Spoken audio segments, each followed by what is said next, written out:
Story: The Prince and the Fakir. There was once upon a time a king who had no children. Now this king went and laid him down to rest at a place where 4 roads met, so that everyone who passed had to step over him. At last a fakir came along, and he said to the king, "Man, why are you lying here?" He replied, "Fakir, 1,000 men have come and passed by. You pass on too." But the fakir said, "Who are you, man?" The king replied, "I am a king, fakir.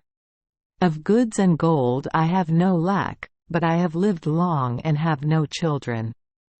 So I have come here, and have laid me down at the crossroads. My sins and offences have been very many, so I have come and am lying here that men may pass over me, and perchance my sins may be forgiven me, and God may be merciful, and I may have a son." The fakir answered him, "O king! If you have children, what will you give me?" "Whatever you ask, fakir," answered the king. The fakir said, "Of goods and gold I have no lack, but I will say a prayer for you, and you will have 2 sons. One of those sons will be mine." Then he took out 2 sweetmeats and handed them to the king, and said, "King, take these 2 sweetmeats and give them to your wives.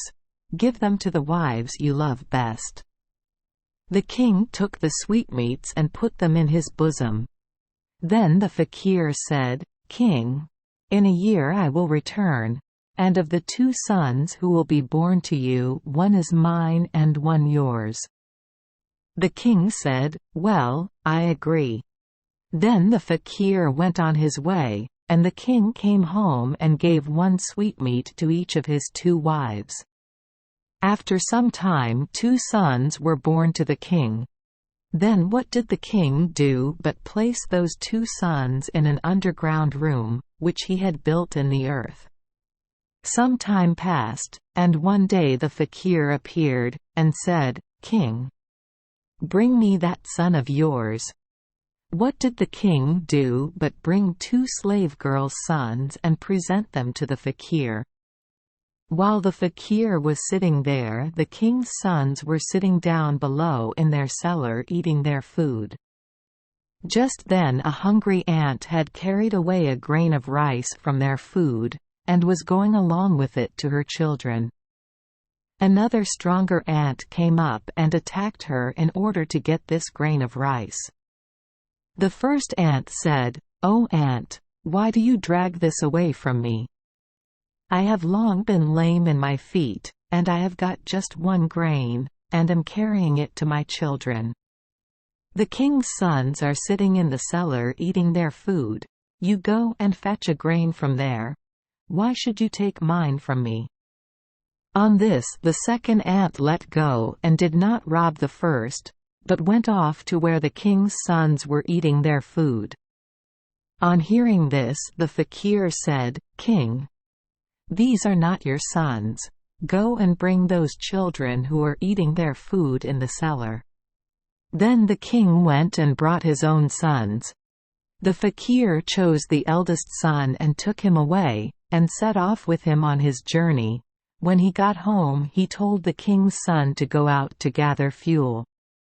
So the king's son went out to gather cow dung, and when he had collected some he brought it in.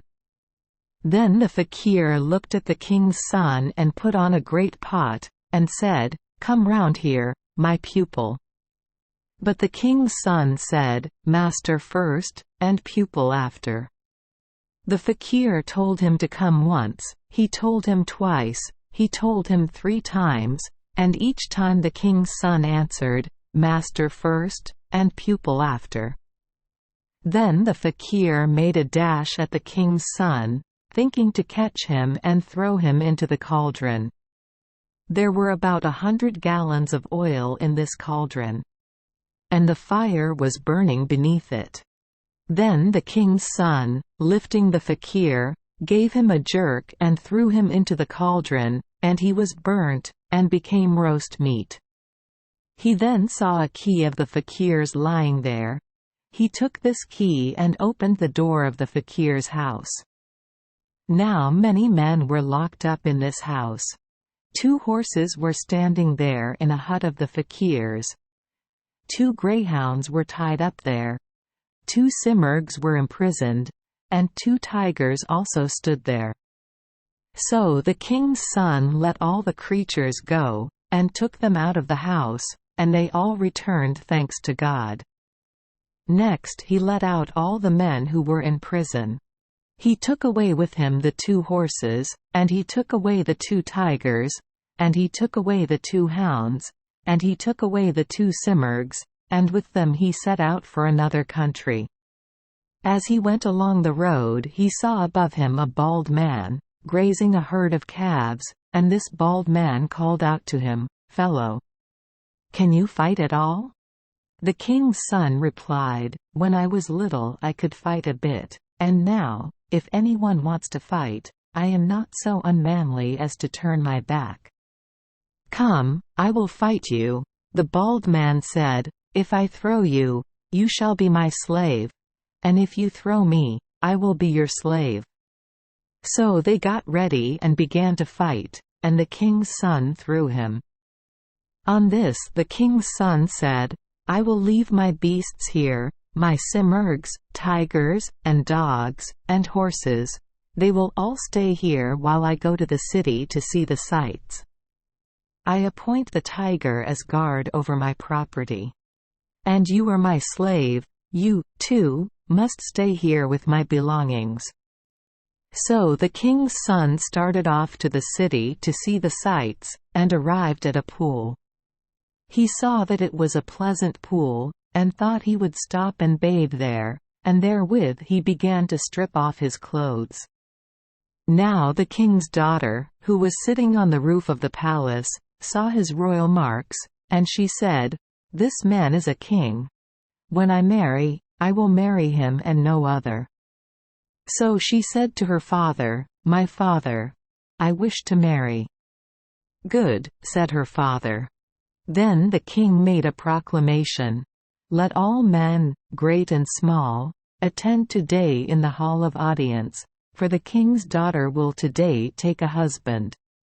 All the men of the land assembled, and the traveller prince also came, dressed in the fakir's clothes, saying to himself, "I must see this ceremony today." He went in and sat down. The king's daughter came out and sat in the balcony, and cast her glance round all the assembly. She noticed that the traveller prince was sitting in the assembly in fakir's attire. The princess said to her handmaiden, "Take this dish of henna, go to that traveller dressed like a fakir, and sprinkle scent on him from the dish." The handmaiden obeyed the princess's order, went to him, and sprinkled the scent over him. Then the people said, "The slave girl has made a mistake." But she replied, "The slave girl has made no mistake, 'tis her mistress has made the mistake." On this the king married his daughter to the fakir, who was really no fakir, but a prince. What fate had decreed came to pass in that country, and they were married.